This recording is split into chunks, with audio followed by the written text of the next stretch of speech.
Open your Bibles to 2 Samuel, would you? Chapter 19. And while you're doing that, I want to lay some groundwork for what we're going to see today. Let me do it via the Marshall Plan of 1948. In fact, some in the military and in our government refer to 1948 as year zero. Do you know that? It's when the rebuilding efforts in Asia and Europe began because so much devastation had occurred from World War II. Now remember, this is on the heels of victory. And yet, though victory had occurred, there was a lot left to do to see restoration actually fully be experienced. Just some data for you.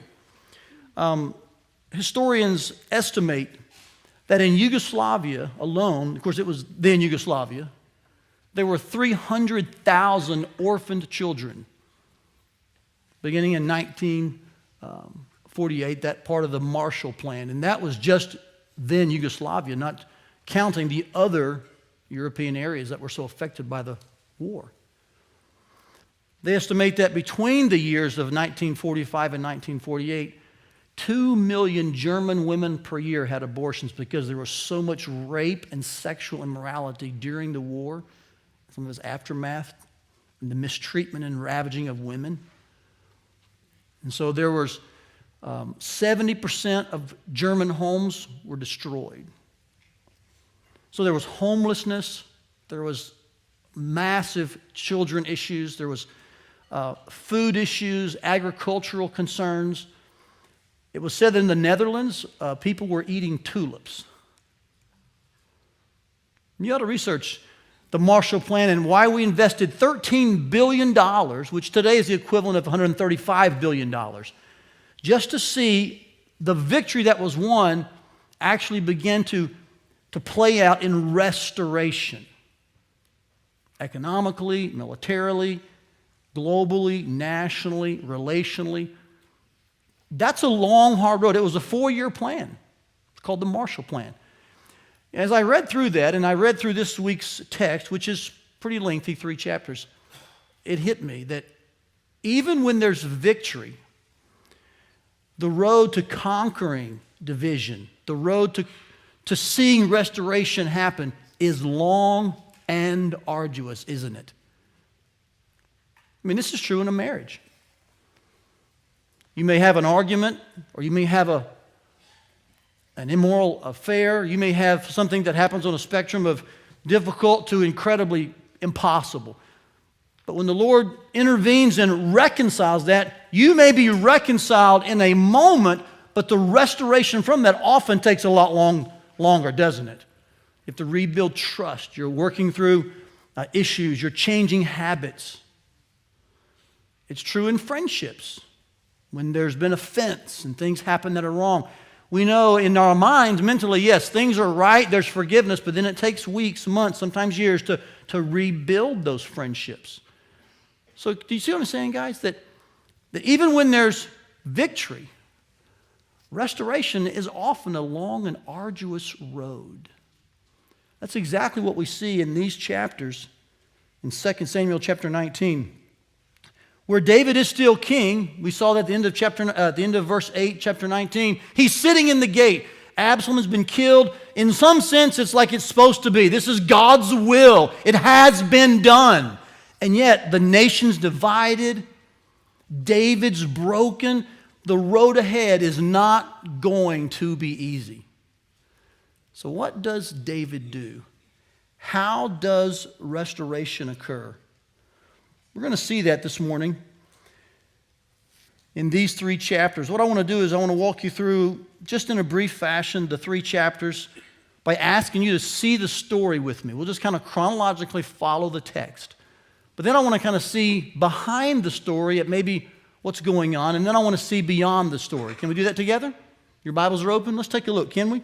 2 Samuel chapter 19. Let's see the story. The main word here would be restoration. Let me walk you through, I think, 5 acts, we'll call it. Each act may have a word or something like that might characterize it. Just kind of take some notes with me. Beginning in verse 9, you can even pick up so quickly that there is division and arguments already. Even though the king's in the gate, as mentioned in verse 8, even though he's still now reigning, the people are fleeing to their homes. They're arguing throughout all the tribes of Israel, verse 9 says. And they're saying, the king delivered us from the hand of our enemies and saved us from the hand of the Philistines. That's speaking of the past. And now he has fled out of the land of Absalom. But Absalom, whom we anointed over us, is dead in battle. Now, therefore, why do you say nothing about bringing the king back? Here's the men of Israel asking, okay, this is just not a good situation, and we should get David back to Jerusalem. David hears of this, and so he sends a message to Zadok and Abiathar. And he says to say to the elders of Judah, he specifically points out that he'd like for the religious and the priests there of Judah, where he's from, by the way, these southern tribes, say, why should you be the last to bring the king back to his house when the word of all Israel has come to the king? So he's hearing from the 10 northern tribes, we'll call it. He sends word back to his specific tribe, that area, and he says, hey guys, don't be last to this. You're my brothers, you're my bone and my flesh.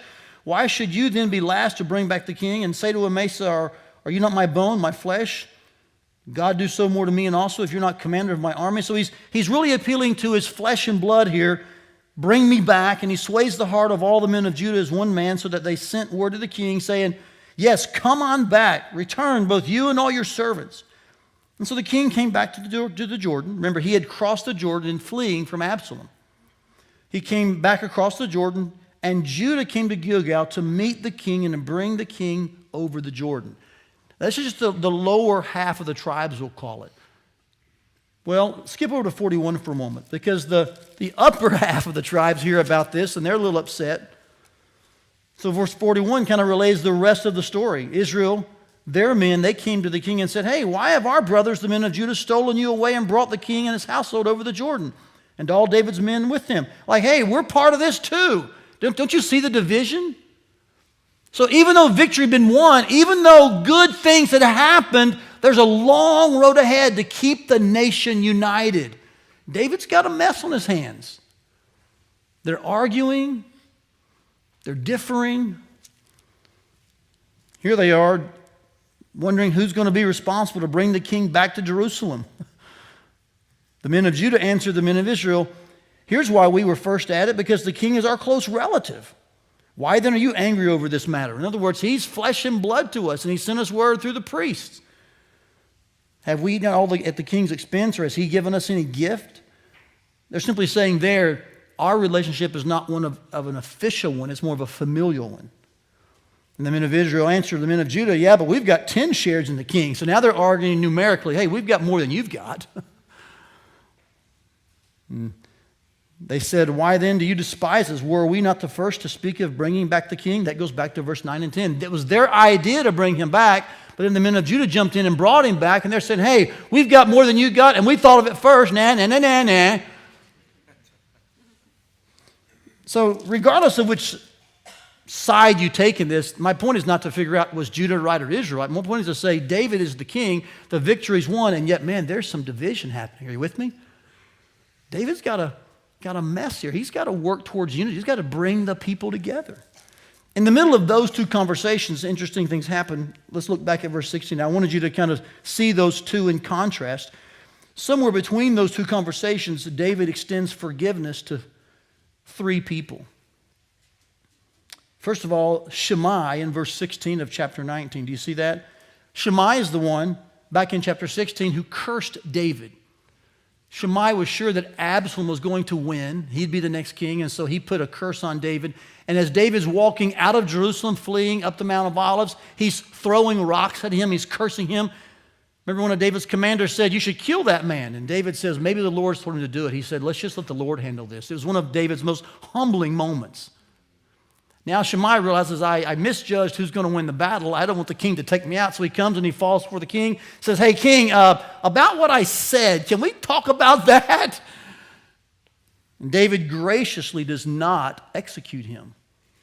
When his officers are saying, take this guy out, David extends forgiveness. Next in line is Mephibosheth. We also know him as what? Anybody remember? Fibs. That's our name for Mephibosheth. You're right. Phibbs comes and actually corrects a lie that was told about him. If you notice, he'll come, he's probably walked about 20 miles. He's lame in his feet, so I don't know how he did that totally, but he's very unkempt. And what happened was, if you recall, his servant Ziba had lied about him. He made David think earlier that Mephibosheth was going to stay in Jerusalem because when Absalom won, he would then finally get revenge on David. But that wasn't true. Actually, Ziba, the servant, didn't help Mephibosheth get out of Jerusalem, so he's left there. But somehow he walked these miles, finds David, and 5 times I think he does not use David's name. He uses the phrase, my Lord, my King. He calls himself a slave. In response, David actually changes the earlier decision in which he had given everything to Ziba, and he said, you know what, Phibbs? We'll split the land 50-50. So David realized that Phibbs had been lied about, that Ziba was really one of the problems. So he extends forgiveness to Shimei, he extends grace to Phibbs, and then Barzillai, this Gileadite, this octogenarian type of person, really old, he's been very kind to David during his days running from Absalom, kind of funded his place of staying and where his food needed and all that kind of stuff. David asks him to go back with him, but he says, listen, I'm aged, I'm old, and the truth is I don't want to go back to Jerusalem. That's not really where I'm from. Can I just stay in my home and die here? And David grants that wish. Instead, he takes his servant. So you find 3 things here that David just really is very gracious about in the middle of even division. So Judah and Israel are arguing, yet David is showing gracious kindness. Do you see kind of see some things happening here? The road to restoration is long and hard.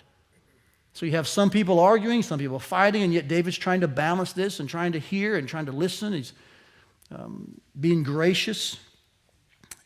Chapter 20 then lays out what happens next. It appears that while they're arguing, Sheba, who's called a worthless man in chapter 20, verse 1, he's kind of had it. So he says, you know what? I'll end the division. I'll just mount another revolt. And so he in some sense begins to take Absalom's place, but he's not got near the power or the credibility.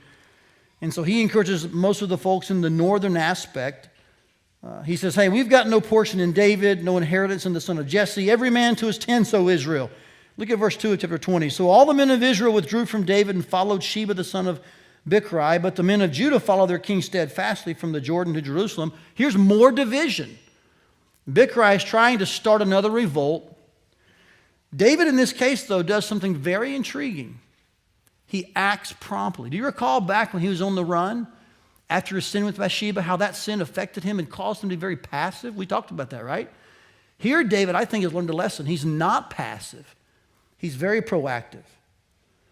Verse 4, he talks about how he gathered his generals together. He says, go and find this guy. Let's mount the army. Let's pursue him. Amasa, however, takes longer than 3 days to get the armies together, and so David does not wait around to find out if Amasa has traded sides or if he just had a bad journey. He's not waiting. He says, you go find him to another man. What happens is Joab is part of that group.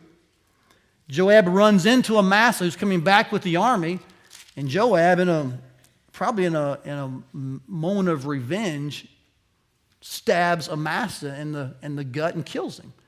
Now here's why. Amasa had taken Joab's job earlier. David had demoted Joab, probably for killing Absalom. Joab's probably got a little bit of bitterness about that. So when he meets the army coming back to Jerusalem like David instructed, why they were delayed we don't know, he takes out him and says, I'm going to be back to commander again.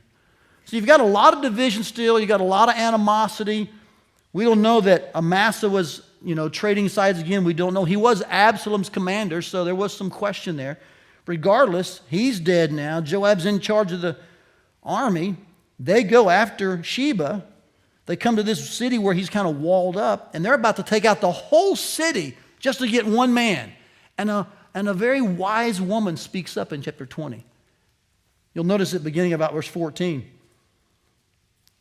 She calls out in verse 16 and says, listen, listen. By the way, the word listen is mentioned 3 times in these few verses. And in this case, I'm glad Joab did that. So this wise woman says, don't destroy the whole town. If you want one person, we'll give him to you. And sure enough, as the chapter concludes, they throw his head over the wall and the town is saved, and Sheba, the revolter, is taken out, which is what David had tried to accomplish at the beginning. It says that Joab then blew the trumpet in verse 22, which is a sign that we're going to rally and head back. And they dispersed from the city, every man to his home, and Joab returned to Jerusalem to the king. Now, some commentators and some historians would say this actually is kind of how David's reign ends, and that chapter 21 begins a set of chronicles that actually highlight things that happened during his reign, but it's kind of, I would say the word maybe not misplaced, but it's kind of placed differently chronologically. That what happens in 21 is really just things that happened in David's reign prior to chapter 20. That really chapter 20 is kind of here's the final officers you see in 23, here's how his reign concluded. David's an older man, this is how things ended at some point in 21 through about 24. It's just some collection of stories. That could be true. I don't know that it matters a whole lot. Some would say, no, 21 still happened at the end of David's reign. I don't know for sure. We're going to continue, though, in this chapter because I think it shows David's heart for restoration. So even if it was before Absalom's revolt or after in this place, you see David working to keep the nation united. Notice what happens. There was a famine. He seeks the Lord. And the Lord relates to David that basically it's because of Saul's killing of the Gibeonites. Do you see that in verse 1? There is blood guilt on Saul and his house because he put the Gibeonites to death. Now, this is not recorded in 2nd or 1st Samuel. We don't have a record of this event. But David seems to be quite aware of it and doesn't doubt that the Lord has told him this or that it happened. I would say to you, Joshua 9 records for us why this was such a terrible event, because the Israelites under Joshua's rule had made a treaty with the Gibeonites that they would not destroy them. Now, it was a treaty made kind of in some trickery, so we're not going to debate in this message of that or treaty or not. Just know this, Israel had made a promise. We're not going to kill the Gibeonites, but Saul actually did. At some point in his reign, he murdered the Gibeonites. Well, this is now coming back to haunt David and his reign and the Israelites. And so the men of Gibeah here, they say, we want things to be made right. David says, what do you want? You see that in verse 4, right? What do you say that I shall do for you? Well, they want blood for blood. As you read the chapter, it's not money they want, it's not gold or silver. They want a life for a life. And so they're asking for Saul's sons. And so David's in a bind here. What does he do? He doesn't choose Mephibosheth, but he does choose 7 other sons of Saul. And he says, you can execute these guys for the sin that we committed. Now that's a hard one to reconcile. Hopefully you're sitting there thinking, Todd, how do we deal with that? Here's probably the best way to understand that. More than likely, and there's no proof of this in the text, so we are operating from speculation, but more than likely, Saul's sons were involved in the massacre of the Gibeonites. So actually, from a legal point of view, they were probably responsible. And I would say Mephibosheth wasn't because he was lame. Now, we don't have proof of this. Just as we don't have the account in Scripture of the massacre, we don't know that for sure that happened. I would venture to say, though, probably Saul and his sons, who were the generals of the army, close in contact with their dad's battles, were responsible militarily for the massacre. So in some sense, you could say this is actually legal justice. Because you killed these men, we're now going to require your life. So if you struggle with this text, that may be one way to view it, and it could be an appropriate way.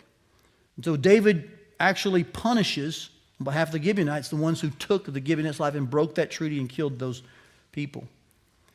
One of the moms, obviously, is remorse over that, and so you read about how she reacted, and then David watches her care for her slain sons, and he's moved by that, and he gets the bones from Saul and Jonathan, as well as the bones of those slain sons, and he puts them all together and makes a memorial for Saul. I think that's intriguing that David always maintains a humble respect of Saul, his greatest enemy. I can't piece every piece together perfectly, and I know David has moments where like this had to be very difficult. But I'm always amazed at how David's humility was really strong in regards to his predecessor. So as the stories end, there's a lot of war. This is one of the indications that perhaps this did happen before the days of Absalom. Either way, there's much war. His days of bloodshed are not over yet, but he's older. In fact, he's so old that he's about to get killed in verses 16, 17 of chapter 21. The sense of this text is like you've met a giant, David, and the days of Goliath are gone. You're not the young shepherd boy. You're the old man, and you're going down on this one. But Abishai steps in and kills the Philistine who had attacked David. What happens from that is they say to David, listen, you're not the young whippersnapper we once knew, and if your lamp goes out, our nation's in trouble. And so they actually ask David to step back from being the warring general. Now, here I want you to hear this. That's like asking you not to do something that you really like because it's not best in the bigger picture. How would you hear that? I'll tell you how you'd hear it. Not well. I wouldn't hear it well. But there's a point in which, there's a point at which what's better for the bigger picture must be considered by even those who make up the little parts of that picture. I thought about this week. I mean, look, there's a day coming, and I don't know when it is exactly, but I've been thinking about it. When me as the preaching pastor here, me as the platform leader, will not be the best thing for this church. You don't want to feel like you're holding on to a 65-year-old, 70-year-old guy who's got to keep him employed. He's got to have a job. I don't want to be an albatross around the church. Now, some of you are getting nervous like I'm about to resign. I'm not about to quit. I'm just telling you. We want to make sure that we're training younger guys. Who is the next pastor at First Family? And as far as the platform, we have elders as pastors, but you know what I'm saying. Who's the next lead pastor? How does that look? We can't wait till the last minute and say, oh, Todd's in the hospital this week. He's 67. We should be planning ahead and way ahead. Are you with me?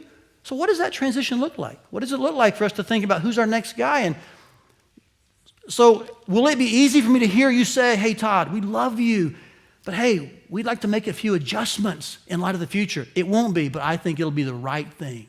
You with me? I'm not laying groundwork. I'm not trying to send a coded message. I'm just telling you. This had to be hard for a king who was not allowed to build a temple because he was a wartime king. He loved battle. To be told, David, you can't go to battle anymore. You know what he said to him? He said, you're right. And then the remainder of this text really is about the men who sided up next to David and slew the giants. That takes a lot of humility, doesn't it? So here in these 3 chapters, I've just kind of walked you through them chronologically. What we find is David's road to restoration. He had the right perspective about things. He exuded forgiveness and kindness. People around him were aware of situations and had a listening ear. He owned things of the past and tried to make them right, and exemplified courage to continue fighting and yet to take his proper role when he knew his days on that way were over. So before I kind of lay out what I think is the essential trait in this, let me just say to you something that we can observe in this text clearly. Though Absalom was dead and victory had been won, what lay ahead for David and Israel was a very hard, long road of restoration. Would you agree with that? I mean, you can see it in these 3 chapters. Handling the division, dealing with the past, dealing with his own brokenness. All of these things, this was hard. So let's understand something, church. Even though relationally or financially or economically or organizationally, you may say we came through something. We won, so to speak. We did the right thing. It's settled. That may be true in some sense, but often the road after that is very long. And it takes hard work to experience true restoration. But it is hard work that is well worth it. What enables that hard work of restoration to pay off?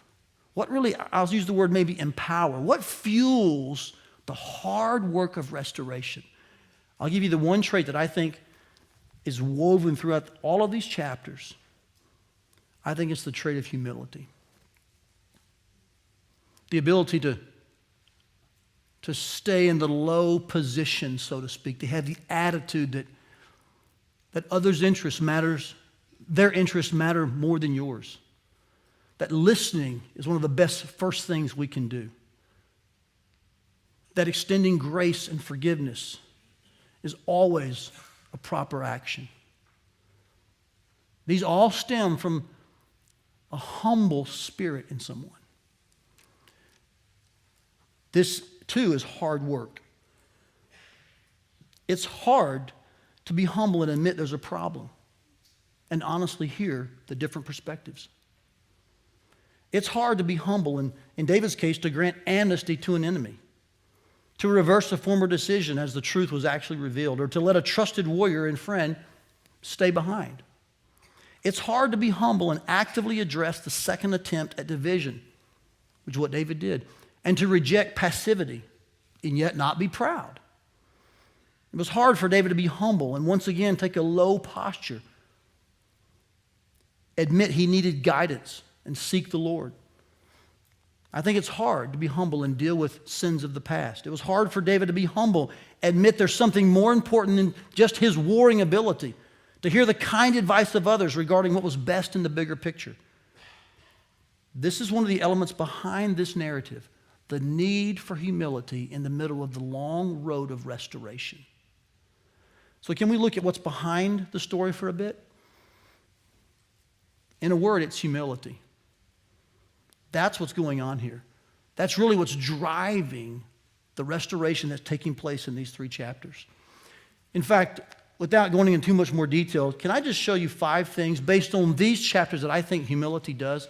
I'll read them rather quickly. We've kind of talked about them already, but just take a snapshot of the screen or write them down. Here are 5 things that I draw from these chapters that actually humility will pursue, will attempt. First of all, number 1, humility will acknowledge the painful reality. Now, you can fill in what the painful reality is. You can say the painful reality of an affair, the painful reality of bankruptcy, the painful reality of being fired, the painful reality of moving, the painful reality of death. Fill the blank in, but can we just admit this, that humility enables us to say, hey, something isn't right, as opposed to just acting like everything's okay when we know it's not. It takes humility to sit across the table and say to someone, hey, can we talk about something that we both know exists? And can we do it in a way that maybe will move us towards restoration? I think it's pride that says, let's pretend we're okay, we'll just wear plastic smiles and we'll just go on as if everything's okay, and it's not. It takes humility to come to the table and talk. I think that's one reason, if I could just insert this for a moment, that our nation seems, and I guess is, so divided. It seems like it's impossible to have people who actually oppose each other just come and just try to talk about what's going on. Isn't that sad? Like civil discourse, debate, honest disagreement almost seems impossible in this country. Why? Because we're so stinking proud. We think, I won't go into that. This is not about politics. I just want you to know humility admits and acknowledges painful realities. It doesn't mean you agree, but you can share and sympathize with people. That's one of the ways we exhibit humility. David did this. He was listening to Judah and Israel. He heard Shammai. He heard Mephibosheth. He's listening to Barzillai. Like, man, these are all perspectives. These are all people with stories. Like, and I think just listening, acknowledging there's some painful reality in this victory we won from my own son. So just realize this is one of the things humility does. It allows you to have perspective. Second thing humility does, at least, is it addresses people with grace and kindness. In other words, it extends forgiveness. We teach our kids this at home. You can ask them, they'll say they've heard this quote for years. We say this a lot. It's always right to be polite. You know why? Because it is. You may disagree with them. You actually may have been hurt by them. There could be a number of issues, but it's always right to be polite. It's always correct to be graceful and kind. That's what humility empowers and does. Here's something else humility at least will do. It aims to hear wise counsel and solve core issues. I know the chapter I know that chapter 20 is a difficult chapter to read, about an army going after a man and then about to destroy the city, but the city gives him up by chopping his head off and throwing it over the wall. It's a hard chapter to read. What I think is interesting about that chapter is this, though. It shows David doing something he didn't do before. David is dealing with a core issue and not taking a long road around it. Remember Absalom? He didn't deal with it, did he? For whatever reason, he was very passive. Here, though, he hears of the revolt starting and he deals with it. And in fact, when the lady in the city speaks to Joab, I think it's very good that Joab listened. And she says, you're not really here to destroy the whole town. You just want one person. Let's see if we can work that out. You know, Proverbs says this, that when you,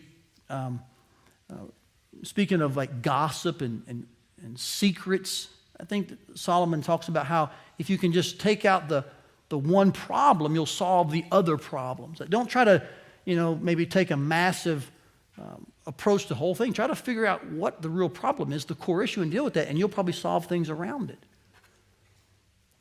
This is what David did in chapter 20. He found the one person who was causing the revolt, Sheba, and he said, let's deal with that person. And that takes humility to be able to focus in when you probably have a lot of things weighing on your emotions. This is how humility operates. We hear wise counsel and we solve core issues. We're aware of that. Another thing humility does, it accepts responsibility for past sins. David owned what happened under Saul's reign, and he made things right.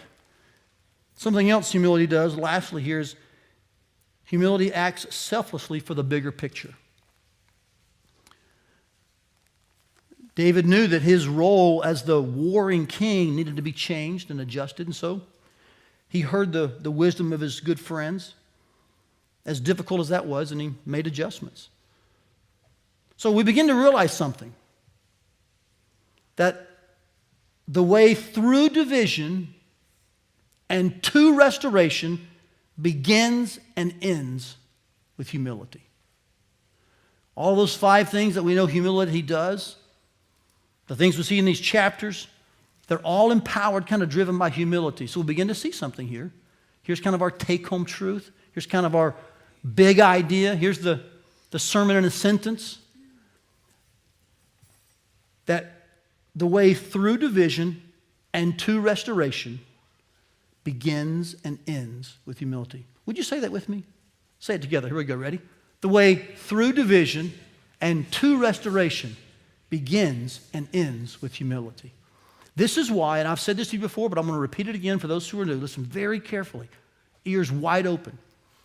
In the Bible, we're always told to humble ourselves. Double check me on this. I would love to have your feedback. I don't think there's a single reference to God humbling us except when he has to do it in judgment. He always says to us, humble yourselves first. Take the blanket of humility. Posture yourself in the low position so that I don't have to do that. It's one of those few traits. It's one of those few, I'll even call it fruits, and that we actually say, okay, I'm going to wear this. I'm going to take this posture. I'm going to actively begin to pursue this. And if you're dealing with situations where restoration's needed, where there may have been a victory, where you've kind of got things settled in one sense, maybe mentally, verbally, but you're like, man, how in the world do we move forward? Here's the very first trait you've got to begin to exemplify. It begins and ends the whole process, and that is you have to figure out what's the best way to show humility. Because restoration begins and ends with humility. This is what's behind the story. Now, I know that's hard to hear. It's difficult. So let me just mention 3 things to you. 3 rejoicing reminders. Can I do that? I'll just say them to you quickly. First of all, God does not abandon us when we follow his call to put the pieces back together. Man, can we just smile and let that massage our heart? I know the times when Julie and I have had to make amends. Regardless of who is at fault, it's usually me. But on the rare occasion, it's been her. we both have stared at that chasm like, how do we get back from this? And you know what? We have more than once looked each other in the eye and said, you know what? We're not alone. Like, we feel really wicked and sinful in those moments. Like, man, a pastor's wife, church member, but man, we've really just blew this. And yet, God has not forsaken us. He's with her. He's with me. And we can cross this chasm. Look in the face of your friend at your lighthouse. Look in the face of your teenager, your child. When you're putting the pieces back together, you are not alone. God will not abandon you. I think about how broken David must have been, how much credibility he probably had lost, how big things looked, and yet God was with him.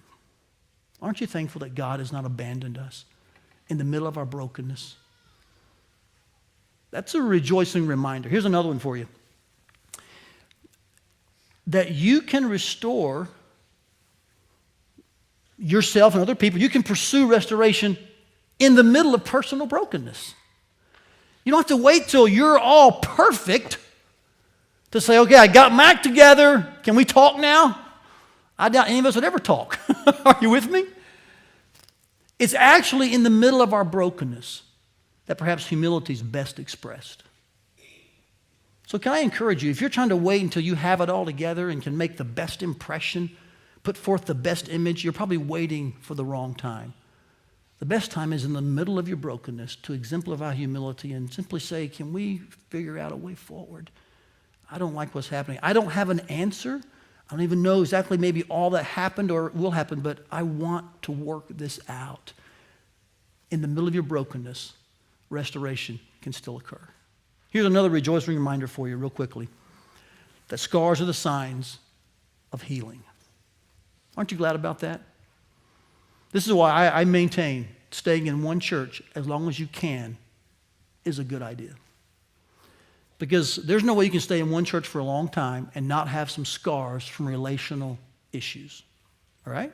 You're going to have them. You get more than about 3 people together, and there's going to be conflict at some point. You put 800 people together in 2 campuses with a number of church plants.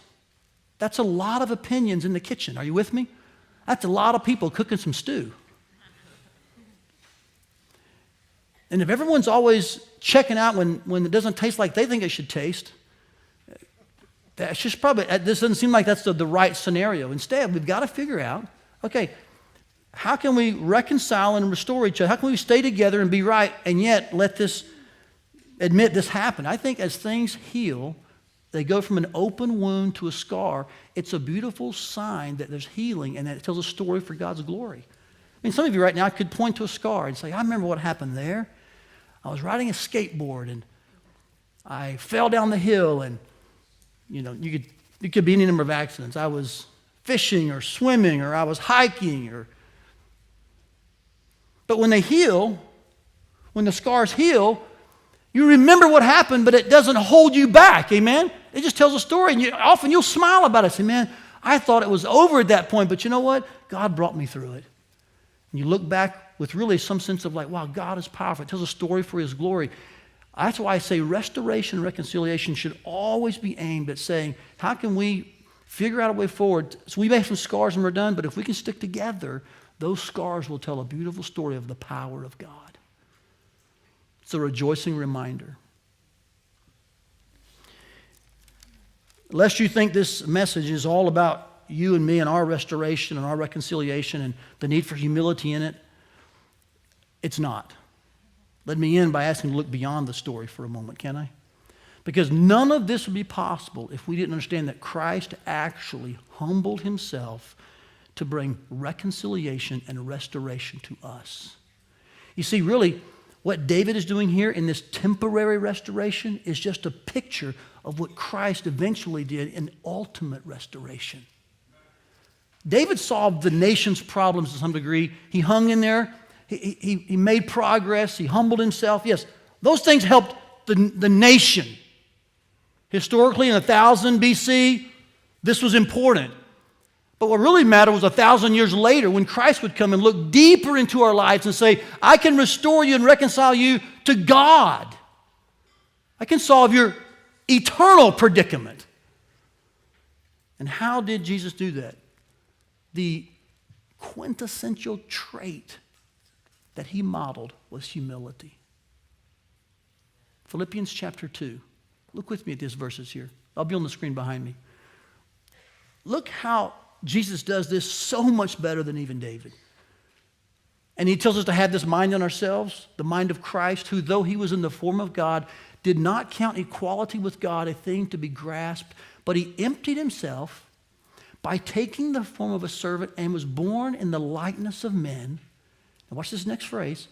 And being found in human form, say it with me, he humbled himself. What's the very first thing the second person of the Trinity did to solve our division with God, to reconcile us to our Father? What's the very first thing Jesus did? He humbled himself. Humility drives reconciliation.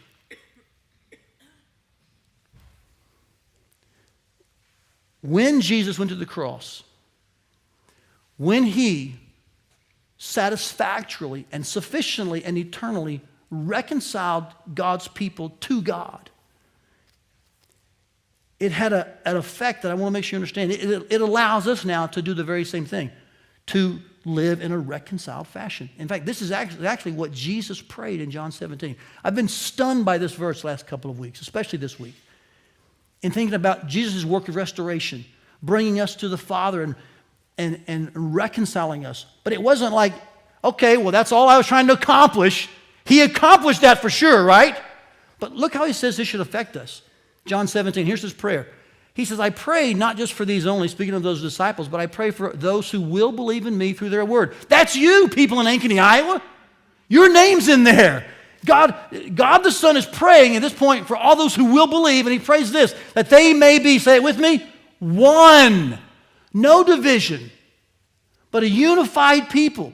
Yes, there'll be division. There'll be times where we need restoration, but God's praying that we will actually live as one, and it will be the kind of unity that is seen in the Trinity.